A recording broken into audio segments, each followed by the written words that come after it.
이거 뭐지? 이거 갑자기 이해가 안 되는 거예요, 이게.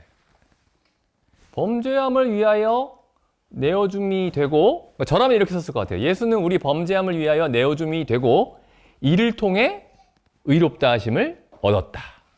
그냥 그렇게 쓰면 되는데 살아나셨느냐를 왜 갑자기 써가지고. 근데 이제 윌리엄 맥도날드는 이게 부활을 하셔야 이 우리 범죄함을 위해서 죽으신 이 사건에 대해서 이 일이 하나님에게 만족스러운 일이라는 걸 나타내기 위해서 살아나셨다. 이렇게 설명을 한 거예요. 최대한 설명을 하신 겁니다. 그래서 제가 이제 그 살펴본 바로는 이게 여러 사람들이 이걸 만족스럽게 설명을 못 하는 거예요. 그래서 제가 드디어 만족스럽게 설명을 하게 됐습니다. 라고 말씀드리려는 게 아니고, 나중에 보니까 이제 그 저처럼 이걸 그 설명하는 분이 계시더라고요. 프레드릭 고데라는 분인데, 프레드릭 고데. 1700년대. 루터교의 그리스도인인데, 그러니까 지금 여기 4장 12절까지는 대신 죽으심에 대해 설명을 해요. 대신 죽으심. 함께 죽고 부활함에 대해 설명을 합니다. 그러니까 여기 중요한 단어가 대신과 함께예요. 대신과 함께. 대신과 함께. 근데 지금 그러니까 여기만 가지고 복음을 설명하면은 굉장히 어려운 일이 많이 생겨요. 예수님이 우리를 대신해서 죽으셨다. 그래서 우리가 용서를 받았다. 그걸로만 설명을 하면은 어려운 일이 굉장히 많이 생깁니다. 이 그리스도와 함께 죽고 부활했다라는 얘기까지 얘기를 해야 사실은 그리스도께서 대신 죽으셨다라는 그 말의 의미도 올바르게 이해를 할 수가 있어요. 17절 보시죠. 4장 17절. 기록된 바 내가 너를 많은 민족의 조상으로 세웠다 하신 것 같으니 그의 믿은 바 하나님은 죽은 자를 살리시며 없는 것을 있는 것 같이 부르시는 이시니라. 아브라함이 믿은 하나님이 죽은 자를 살리시며 없는 것을 있는 것 같이 부르시는 하나님이세요. 4장 5절과 4장 17절을 같이 봐야 됩니다. 4장 5절. 4장 5절에서 아브라함이 믿은 하나님은 이를 아니할지라도 경건치 아니한 자를 의롭다 하시는 이로 믿었습니다. 그러니까 의롭다 하시는 하나님을 믿었어요. 의롭다 하시는 하나님. 근데 지금 4장 17절에서는 죽은 자를 살리시는 하나님을 믿었습니다. 이게 그 성경 구원의 두 개의 중요한 어떤 축이에요. 이게. 그래서 죄인이 의롭게 되는 것, 그러니까 의인이 되는 것, 그러니까 의인으로 판결받는 것, 이건 재판이고, 그 다음에 죄로 인해 죽은 사람이 사망에서 이제 생명으로 옮겨지는 것. 그러니까 지금 이 복음이 이 두 가지를 얘기를 해요. 이게 구원입니다. 복음이 말하는 구원. 죄를 사함을 받아서 의롭다 하심을 얻고, 죄를 사함을 받아서 의롭다 하심을 얻고, 그 다음에 우리 죄로 인해 죽어있던 우리가 살아나는 것에 대해서 얘기를 해요. 그러니까 지금 여기 로마서 4장 5절, 이게 4장 5절의 내용이고, 이를 아니할지라도 경건치 아니한 자를 하나님이 의롭다 하신다. 그 다음에 4장 17절의 내용은 하나님이 죽은 자를 살리신다. 그래서 4장까지 열심히, 지금 4장 12절까지 열심히 하나님이 의롭지 아니한 사람을 값없이 의롭다 하신다는 내용을 이제 설명을 한 겁니다. 4장 12절까지. 그리고 4장 13절부터는 죽은 사람이 살아나는 것에 대해서 얘기를 하는 거예요. 죽은 사람이 살아나는 것에 대해서. 죄로 인해 죽은 사람이 살아나는 것에 대해서. 계속 읽어보겠습니다. 다시. 4장 18절. 기록된 바 내가 너를 많은 민족의 조상으로 세웠다 하신 것 같으니 그의 믿은 바 하나님은 죽은 자를 살리시며 없는 것을 있는 것 같이 부르시는 이시니라. 19절. 그가 백산화되어 자기 몸에 죽은 것 같은 것과 사라의 태에 죽은 것 같음을 알고도 죽은 사람이 뭘 할 수 있죠? 죽은 사람이 아무것도 할 수 없죠. 그러니까 자기가 아무것도 할 수 없다 라는 사실을 알고 있었던 거죠. 믿음이 없어 하나님의 약속을 의심치 않고 믿음에 견고하여져서 하나님께 영광을 돌리며 약속하신 것을 또한 능히 이루실 줄을 확신하였으니. 그래서 이제 죽은 자의 몸에서, 죽은 자와 같은 그 몸에서 이제 이삭을 이제 태어나게 하셨죠. 그래서 아브라함이 믿었던 게 뭐냐면은, 내가 값없이 의롭다함을 얻었다라는 것과, 그 다음에 내가 죽은 것과 같은데 죽은 나를 살리셨다, 하나님이. 이 두 가지를 믿었던 겁니다. 근데 우리도 이제 마찬가지예요. 우리가 믿어야 될 게 두 가지입니다. 하나는 의로움이 없는데, 우리에게 아무런 의로움이 없는데 예수 그리스도께서 우리를 대신해서 죽으심으로 우리를 값없이 의롭다고 하셨다라는 것을 하나 믿는 것이고, 또 하나는 뭐냐면 우리가 예수님을 알기 전에 죽은 자였다. 죽은 자는 아무것도 할 수 없죠. 근데 사람들은 예수님을 몰라도 많은 것들을 자기들이 하고 있다고 생각합니다. 그리스도인들도 복음을 계속 생각하고 있지 않으면은, 살펴보고 있지 않으면은 자기도 모르게 내가 이 그리스도의 은혜가 없이도 뭔가를 행하고 있었는데, 뭔가 의미 있는 일을 하고 있었는데, 그리스도의 복음을 믿음으로 뭔가 영적인 부분이 채워졌다, 이렇게 생각할 수 있어요, 잘못하면은. 그리스도를 알기 전에 사람이 행하는 모든 일은 아무것도 아닙니다. 예를 들어 아주 위대한 사상가들 있죠. 성도님도 다 아시는 칼 마르크스라는 사람입니다. 칼 마르크스. 공산주의 이론의 어떤 창시자죠. 이 사람이 아주 천재예요. 엄청난, 지금 그래서 이제 거의 전 세계의 사상을 지배하고 있다고 말해도 과언이 아닐 정도로. 근데 이 사람이 행한 일이 뭐죠? 아무것도 아닙니다.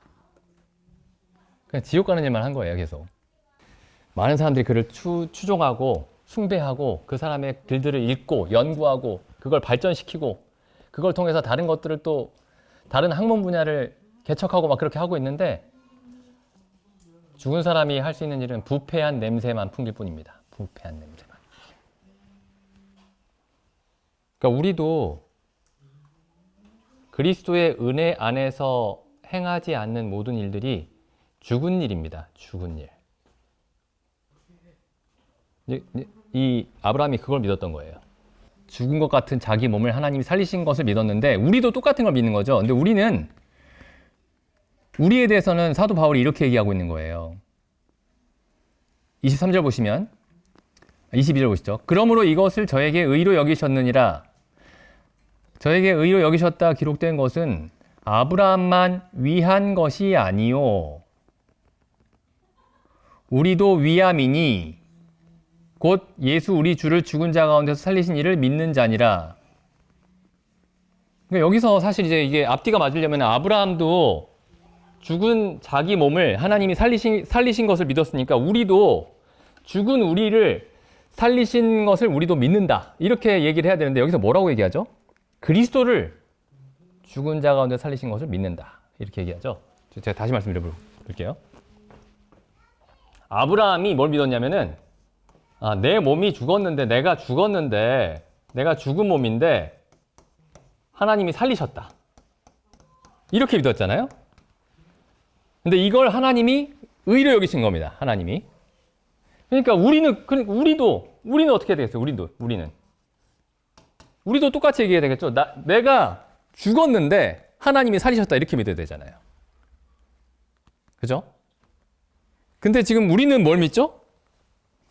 예수님이 죽었는데 하나님이 예수님을 살렸다, 그걸 믿는 거잖아요. 예수가 죽으셨는데 하나님이 그를 살리셨다. 근데 이걸 믿으면 우리도 하나님이 의롭다 하신다, 이런 말씀이죠. 죽은 예수님을 하나님이 살리셨는데 그 예수를 통해서 나를 보면은, 죽은 나를 하나님이 살리셨구나.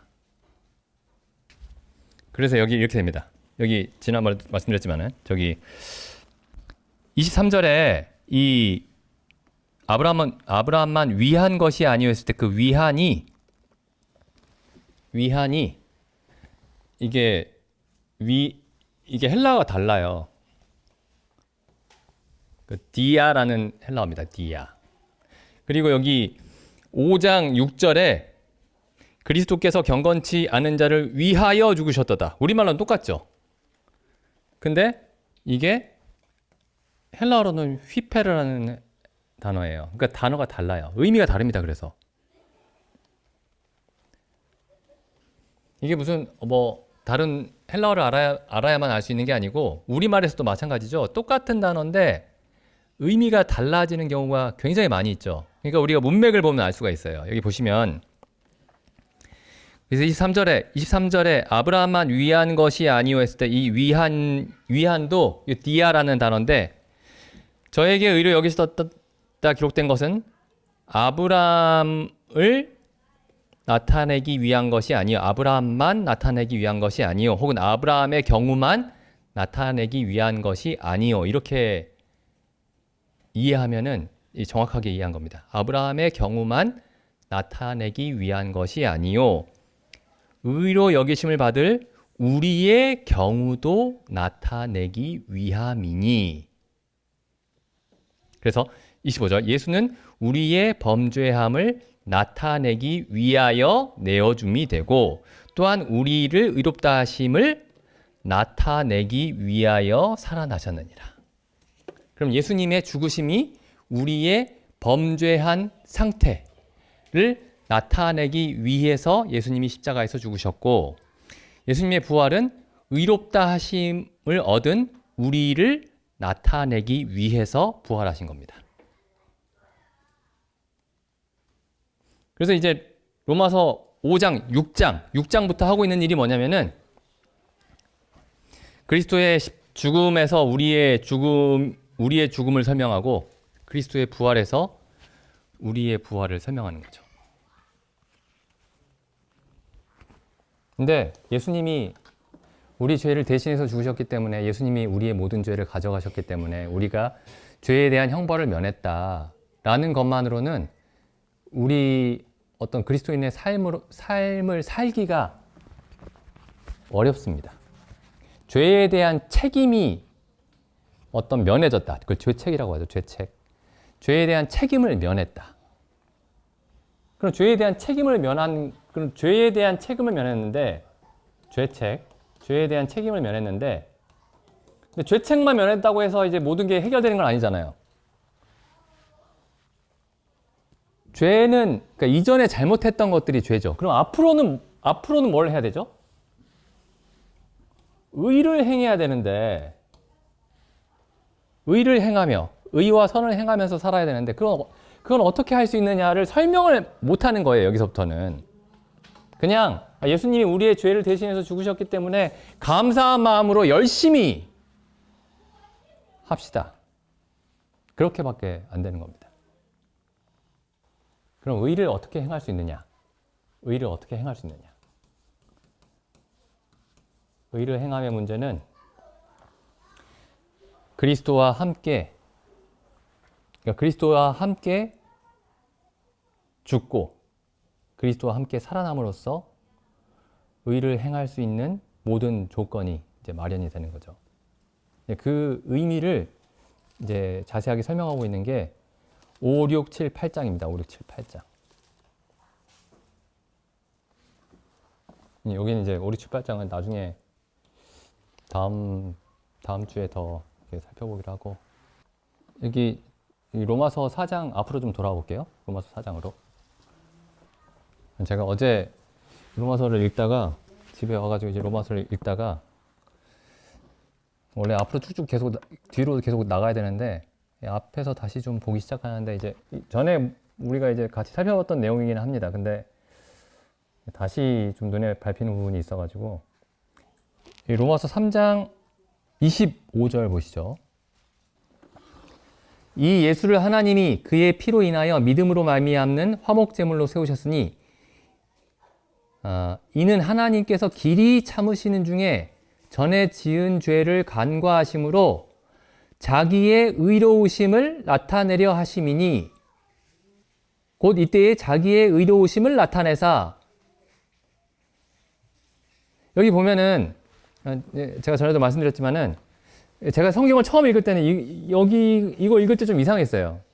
하나님께서 길이 참으시는 중에 전에 지은 죄를 간과하심으로 자기의 사랑을 나타내려 하심이니, 혹은 자기의 은혜를 혹은 자기의 자비를 나타내려 하심이니, 이렇게 하면 딱 이해가 되는데 왜 하나님이 자기의 의로움을 나타내려고 왜 이렇게 쓰여 있을까? 뭐 하나님 의로운 건 당연한 거 아니에요? 근데 하나님이 왜 자기의 의로움을 나타내려고, 혹은 예수 믿는 자의 의로움을 나타내려 하심이니, 이렇게 돼 있으면 좋을 텐데 왜 굳이 여기에다가 자기의 의로우심을 나타내려 하심이니? 왜 그럴까요? 우리가 복음을 전할 때 하나님의 의로우심과 하나님의 은혜로움과 하나님의 사랑을 나타내는 거를 1순위로 생각할 수가 있어요. 그게 제일 중요하다. 어쩌면 그게 전부다. 근데 하나님의 의로우심을 나타내. 성경을 읽을 때 저는 이제 마음속에 약간 이런 생각이 들 때가 많아요. 예를 들면은, 아니, 하나님 의로우신 거 중요한데 제가 원하는 건 하나님의 의로움이 중요한 게 아니고 제가 하나님 앞에서 의롭게 되는 게 중요해요. 뭐 하나님 의로우신 거 중요하지만 제가 사실 원하는 거는 제가 하나님 앞에서 의롭다 하심을 받는 게 중요하지, 하나님이 의로우신 거는 뭐 당연한 거고 제가 그렇게 관심 있는 건 아닙니다. 내가 원하는 건 그게 아니에요. 근데 하나님은 자꾸만 성경에서 내가 원하지 않는 얘기를, 내가 싫어하는 얘기는 아닐지라도 그렇게 크게 막 필요하다고 생각하지 않는 얘기를 계속 하시는 거예요. 나는 지옥에 가지 않고 천국 가는 게 중요한데, 그래서 내가 하나님 앞에 의롭다 하심을 얻는 게 중요한데, 심지어 나 의롭다고 하지 않으셔도 괜찮아요. 그냥 지옥에 안 보내줄게. 그냥 천국에 보내줄게. 그래서 나한테 무슨 일이 일어나느냐, 나에게 무슨 일이 일어나느냐, 하나님이 나에게 무슨 좋은 일을 해주시느냐, 혹은 우리에게 무슨 좋은 일을 해주시느냐, 그걸 알고 싶어서 성경을 보는데, 하나님은 자꾸만 하나님 자기가 누군지를 계속 얘기를 합니다. 나는 하나님이 나에게 뭘 주시나, 뭐 좋은 거 주시나, 내가 하나님에게 뭘 좋은 걸 받았느냐, 거기에 관심이 있는데, 하나님은 내가 의롭다, 계속 그 얘기만 하시는 거예요. 내가 의롭다, 내가 의롭다. 예수님이 십자가에서 피를 흘리신 것도 우리의 죄를 담당시키려 하심이니가 아니고 하나님의 의로우심을 나타내려 하심이니, 이렇게 설명을 하는 거예요. 그래서 여기 보면서 드는 생각이, 나는 하나님이 중요하다고 생각하는 것에 집중하지 않고 내가 필요하다고 생각하는 것에 관심을 두고 그걸 중심으로 성경을 읽었구나. 하나님이 읽는 법도 제시를 하시는데 성경을 어떻게 읽어야 되는지 그 길도 인도를 하시는데, 우리는 이제 우리가 필요한 것들을 찾기 위해서 읽는 거죠. 물론 아예 안 읽는 것보다는 낫겠지만 하나님이 중요하다고 하는 것들을 따라서 하나님이 요점 정리해 주시죠. 이게 포인트를 이렇게 짚어주신단 말이에요. 그걸 따라서 읽어야 되는데, 그건 중요한지 알겠는데 나한테 필요한 거는 다른 거예요. 나는 하나님이 나를 예쁘게 봐주시는 게 중요합니다. 이게 생각하면 생각할수록 굉장히 특이한 표현입니다. 하나님이 자기의 의로움을 나타내고 싶다. 여기 나타내단 말이 선언한다 이런 뜻이에요. 선포한다. declare. 선포한다. 그러니까 복음을 통해서 하나님이 하시려고 하는 일이 뭐냐면, 나는 의롭다, 이 얘기를 하시려는 거예요. 나는 의롭다. 하나님이 의롭다. 그게 복음이래요. 여기 로마서 1장에 처음 나오죠. 1장 17절에. 복음에는 하나님의 의가 나타나서, 여기 선언하다 이런 뜻입니다. 선언하다. 복음은 하나님의 의로우심을 선언한다. 이게 복음이 복된 소리, 좋은 소리죠. 기쁜 소식. 뭐가 기쁘냐면은, 야, 하나님이 우리를 지옥에 안 보낸대. 그게 기쁜 게 아니고, 하나님이 의로우시단다. 하나님의 의로움이 완벽하시단다. 그게 복음이랍니다. 그러니까 내가 하나님에게 받은 어떤 혜택이 복된 소식의 내용이 아니고, 하나님의 어떠하심이 복음이랍니다. 그리고 그럼 하나님 내게 주시는 거는 뭔데요? 하나님 자신입니다. 그러니까 하나님이 어떤 선물을 주는 게 아니에요. 의로우신 하나님을 나의 하나님으로 알고 섬기는 삶을 복으로 선물로 주신 겁니다. 그러니까 이거 우리가 우리 자신을 자세히 살펴봐야 돼요. 우리의 신앙을. 내가 하나님의 어떠하심, 하나님의 의로우심에 성경을 읽을 때 하나님은 의로우시구나. 하나님은 선하시구나. 하나님은 거룩하시구나. 하나님에 대한 발견이 계속 이루어지고 있는지, 아니면은 나 확실히 죄사함 받았어. 절대 지옥 안 가. 그리고 거기에 딱 멈춰 있는지. 복음에는 하나님의 의가 나타나다. 이게 굉장히 중요한 어떤 열쇠가 되는 구절이죠. 로마서를 전체를 어떻게 읽어야 되는지를 딱 틀을 지워주는 구절입니다. 1장 17절이. 복음에는 하나님의 의로우심이 나타난다.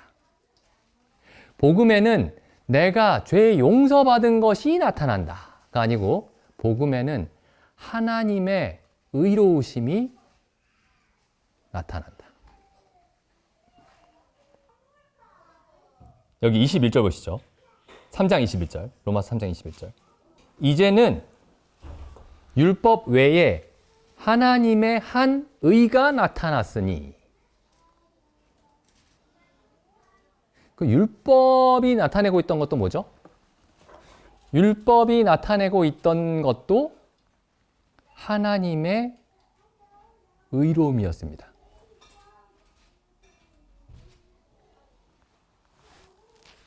복음이 나타내고 있는 것도 하나님의 의로움이죠. 그러면은 율법도 하나님의 의로움을 나타내고, 율법도 하나님의 의를 나타내고, 복음도 하나님의 의를 나타냅니다. 근데 율법을 통해서 율법이 나타내는 하나님의 의는 어떤 모습으로 나타나죠? 로마서 4장 15절 보시면, 율법은 진노를 이루게 하나니. 그러니까 율법을 통해서 나타나는 하나님의 의는 어떤 모습으로 나타나느냐면은 하나님의 진노로 나타납니다. 진노. 그러면은 복음을 통해서 나타나는 하나님의 의는 어떤 모습으로 나타나느냐? 5장 5절에 보시면 하나님의 사랑으로 나타납니다. 그러니까 하나님의 진노도 하나님의 의의 표현이고, 하나님의 사랑도 하나님의 의로움의 표현입니다. 그러니까 하나님의 의로움도 있지만 하나님의 사랑도 있는 게 아니고, 하나님의 사랑이나 하나님의 진노가 모두 하나님의 의로움의 표현이에요. 그래서 여기 보면은 진노를 먼저 설명하는 겁니다. 여기 로마서 1장 18절부터 하나님의 진노가 나타나나니 이렇게 얘기를 하죠. 이게 하나님의 진노가 나타난다는 게 하나님의 율법을 통한 하나님의 의가 나타나나니, 이렇게 바꿔서 읽어도 돼요. 율법을 통해 나타나는 하나님의 의가 어떻게 나타나느냐? 어떤 형태로 나타나느냐? 하나님의 진노의 형태로 나타납니다. 그러면 복음을 통해 나타난 하나님의 의는 어떤 형태로 나타나느냐? 하나님의 용서와 사랑으로 나타납니다. 그러니까 하나님의 의도 있고 하나님의 사랑도 있는 게 아니고 반드시 하나님의 의가 하나님의 사랑의 뿌리예요. 제가 우연히 며칠 전에, 이거 아주 오래전에 저는 읽었는데, 이 순전한 기독교라는 책을 한 20년도 넘었는데, 이게 보면은 다시 며칠 전에 이거 지난주 일요일 날 이 꺼내가지고 차례를 보다가 이거 다시 읽어봐야 되겠다 이런 생각이 들었는데, 여기 C.S. 루이스 순전한 기독교 차례 1장에 보니까 제 1장 제목이 뭐냐면은 옳고 그름 이렇게 돼 있어요. 옳고 그름. 옳고 그름. 그 다음에 그 부제가 뭐라고 돼 있냐면은 우주의 의미를 푸는 실마리. 우주의 의미를 푸는 실마리가 어디 있냐? 사랑에 있는 게 아닙니다. 사람들이 흔히 말하는 사랑에 있는 게 아니에요. 옳고 그름. 의가 뭐냐면은 옳고 그름의 문제죠. 하나님의 의. 우주의 의미를 푸는 실마리는 옳으냐, 그르냐의 질문에 달려 있습니다. 옳으냐, 그르냐. 저도 이 기질적으로는 이런 것도 별로 좋아하지 않습니다. 그냥 좀 그냥 좋게 해줘 그냥. 저 보통 그렇게 좀 그냥 대충 넘어가자. 머리 아프다. 근데 하나님이 계속 이렇게 얘기하시는 거예요. 율법을 통해서도 나의 옳음을 나타낼 것이고 복음을 통해서도 나의 의로움을 나타내겠다. 그러니까 하나님이 계속 구약이든 신약이든 율법이든 복음이든 계속 이 얘기를 하시는 거예요. 나는 의롭고 의롭다. 나의 모든 생각과 나의 모든 길과 나의 모든 판단과 나의 모든 결정은 의롭다. 그러니까 하나님이 의롭지 않은데 막 나는 힘이 제일 세니까 니들 내가 무조건 의롭다고 얘기해야 돼. 이렇게 얘기하시는 게 아니고 내가 너희에게 모든 사람에게 준 양심이 있으니까 그 양심으로 내가 나의 말과 나의 판단과 나의 길을 직접 판단해봐라. 이렇게 말씀하시는 거예요. 그래서 하나님의 진노에 조금이라도 불의함이 있는지 그리고 하나님의 용서에 조금이라도 불의함이 있는지 하나님이 주시는 모든 말씀과 그 행함에 조금이라도 불의함이 있는지 그 말씀에 하나님의 은혜가 있는지 자비가 있는지 이것도 굉장히 중요한 부분이죠. 그런데 그것 이전에 가장 근본적으로 중요한 질문은 그게 의로운가, 참된가? 그게 가장 중요한 질문입니다. 그 의롭고 참되고 진리이고 이런 거 따지는 것보다 그냥 다 잘 되면 좋은 거지 이렇게 생각할 수가 있어요. 그렇게 생각하기가 쉽고 이게 어떤 현대적인 생각입니다. 현대적인. 이제 원래는 고전적으로는 진리가 뭡니까? 있는 그대로의 사실. 그게 진리예요. 있는 그대로의 사실을 있는 그대로 사실에 대한 진술입니다. 이게 아주 고전적인 어떤 정의예요. 진리. 하나님은 만물의 주인이십니다. 이게 진리죠. 있는 그대로의 사실. 하나님은 모든 것을 다스리십니다. 있는 그대로의 사실. 근데 이게 현대적인 진리는 뭐가 되냐면은 이게 이제 막 현대 사상가들 아까 제가 말씀드린 뭐 마르크스나 아니면 뭐 프로이드나 아니면 뭐 니체나 뭐 이런 사람들이 뭐라고 얘기하냐면은 진리는 그러니까 아주 단순하게 얘기하면은 승자의 진리다. 지배계급의 진리다. 뭐 이렇게 얘기를 해요.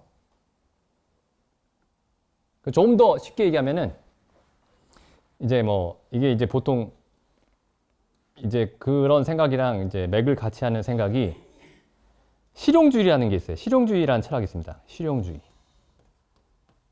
그러니까 우리가 뭐 가구를 살 때도 실용적인 걸 사고 뭐 차를 살 때도 실용적인 걸 사고 뭐 그런 실용주의가 아니고 그런 좋은 실용주의가 아니고 쓸모가 있으면 쓸모가 있는 생각이면 진리다. 여기 쓸모가 뭐예요?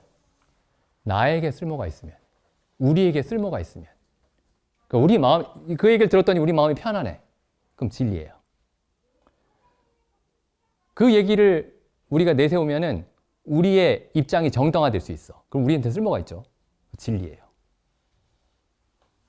하나님이 없다고 하면 마음이 편해. 그 진리예요. 하나님이 모든 사람을 지옥에 안 보내고 모든 사람을 천국에 보내고 마지막에 마귀까지 다 천국에 보낸다. 얼마나 하나님이 사랑이고 하나님의 사랑이 크니까 마음이 편안하다. 진리예요. 사람의 마음을 편안하게 해주니까. 쓸모가 있으면 진리입니다. 실용적이면 진리예요. 이게 현대가 만들어낸 진리관이죠. 성경적인 진리관. 있는 그대로의 사실이라 내가 어떻게 느끼든지, 내가 그걸 어떻게 이해하든지, 어떻게 받아들이든지, 불편하든지 편하든지와 상관없이 있는 그대로 내가 어떻게 바꿀 수 없는 그 사실에 대한 진술이 진리입니다. 그래서 진리가 중요합니다. 진리가. 하나님이 하시는 모든 일이 진리이고 하나님 모든 말씀이 진리이고 하나님이 행하시는 모든 일들이 의롭다는 것이 가장 중요한, 성경에서 가장 중요한 문제예요. 그 위에 은혜도 따라오고 자비하심도 따라오고 하나님의 진노가 정당한 이유는 하나님이 의롭기 때문입니다. 하나님의 사랑이 그냥 죄악에 대해서 눈 감아주는 게 아니고 그게 의로운 이유, 그게 영원한 이유가 뭐냐면 하나님의 의로움에 따라서 의로운 근거로 예수님이 모든 사람의 대표로서 모든 형벌을 받으신 거죠.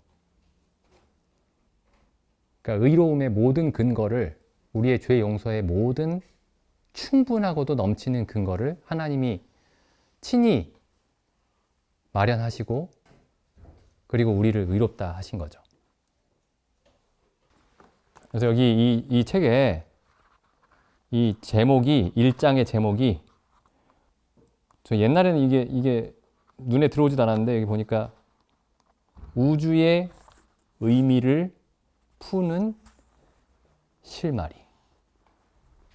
제가 이거 보고 야 이게 로마서 처음에 나오는 이 하나님의 복음은 하나님의 의를 나타낸다 라는 이 반복되는 사도 바울의 말씀을 정말 잘 표현해 주는 말이구나. 그래서 하나님의 의로우심에 대해서 우리가 좀 더 생각을 해봐야 될 것 같습니다.